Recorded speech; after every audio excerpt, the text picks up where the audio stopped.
This is a continuation from the video 10 hours of Chaos Dungeons, which received a lot of feedback from you guys.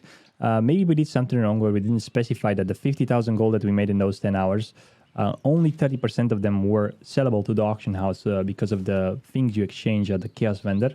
But today we're going to make a bit more specific on that part. We're going to be a bit more specific so you guys will know exactly what you get into.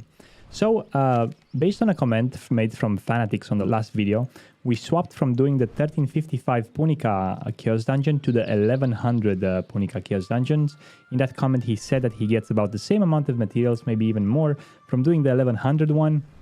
Also, he doesn't consume any potions, and most likely you don't even use that much repair. So I tried that out, and I went for 1 hour, and then I went for 2, and then I ended up doing 5 hours, which I just finished right now. Let me show you the results, what we got. Each line, it's 1 hour. We made about 50 to 60,000 silver per hour. We didn't use any potions into the dungeon because we don't take damage. And we made about 50,000 to 60,000 gold per hour, which after 5 hours, sorry, I mean silver. Gold we're going to talk about later. So on average, we got about close to 400 armor stones per run. I think it's 390 something. And about 130 or 125 weapon stones per run. 2 to 4 leap stones per run. Here we got the red portal. So an average of 3 to 4 solar grace per run. Here it becomes interesting because we got 2.2k shard of purification per run. If you remember in the previous video, we got about on the 1355 1.6k or 1.7k per hour. Here we get 2.2k. Extra things we get here are the solar leaf, which you can see we get 17 per hour, which means I can do 17 runs per hour. However, I think you can do even 18 or 19 as I timed my runs, and it's exactly 3 minutes per run. Although if you stretch a bit, if you go for a P, 17 would be a normal level to achieve. Here, as you can see, we got the red portal, and those XP cards are going to be useful because there's no other way to get the XP on cards in this game. Well, I guess you can get from the cube, right? And you can get from quests and so on, but this is like consistent. Like you can get consistent card XP. And also we got a solar protection, which was from a yellow portal. Those solar breaths here, all you see are from yellow portal, except this one, which is from a red portal, which we got 10. Now, I have a spreadsheet here, and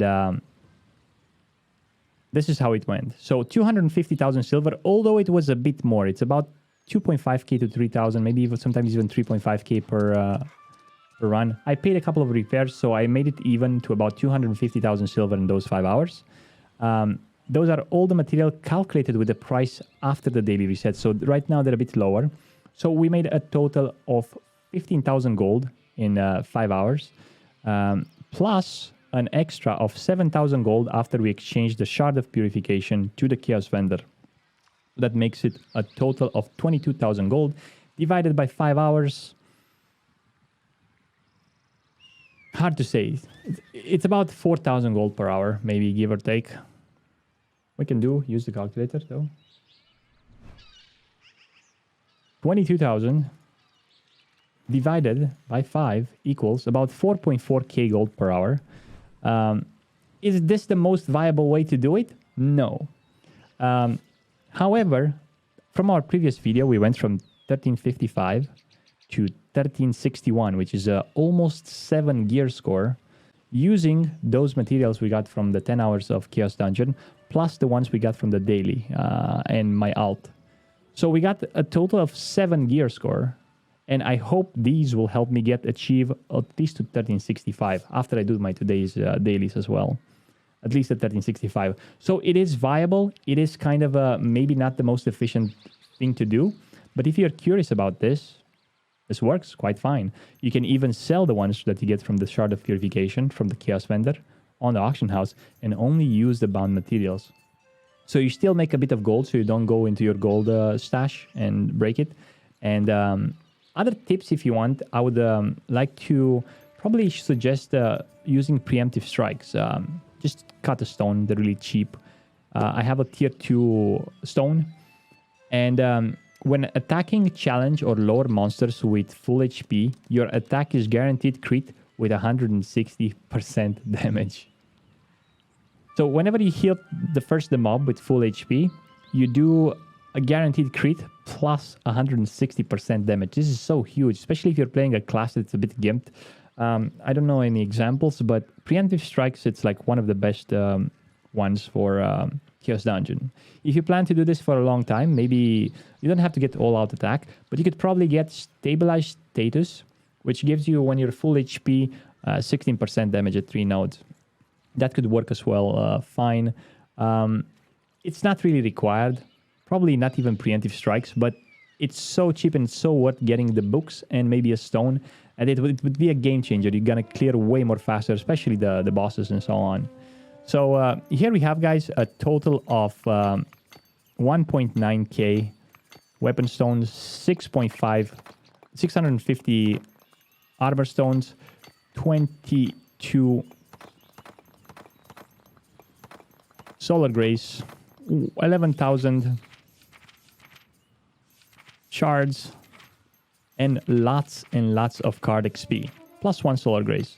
Now, this card XP right now, probably I have more than most people, because if you go here to card XP, if you go to enhance, this will be useful later. I have 1 million card XP, 981,000. And after I use these, let's see how much we get. That was 15,000. Oh, wait a minute. We cannot use all of them at 45,000. 15,000. So from 981,000 we went to, was it here? Card catalog? 125,000 card XP. So now we have 1.1 million. So yeah, this is it, guys. Is it worth it? Yeah. Doing the 1100 one, it's more worth it than the 1355 one, unless your class is so optimized that you can do at the 1355 as fast as the 1100 one. Although that might not be the case. Thank you very much for watching. Let me know what you think in the comments down below. Let me know if you try this method out. Until next time, stay frosty. And remember to come twitch.tv/Frostadamus. I'm live almost every day. Throw a follow. We have some fun. If you have any questions about the game, we're there to discuss as a community. And bye-bye.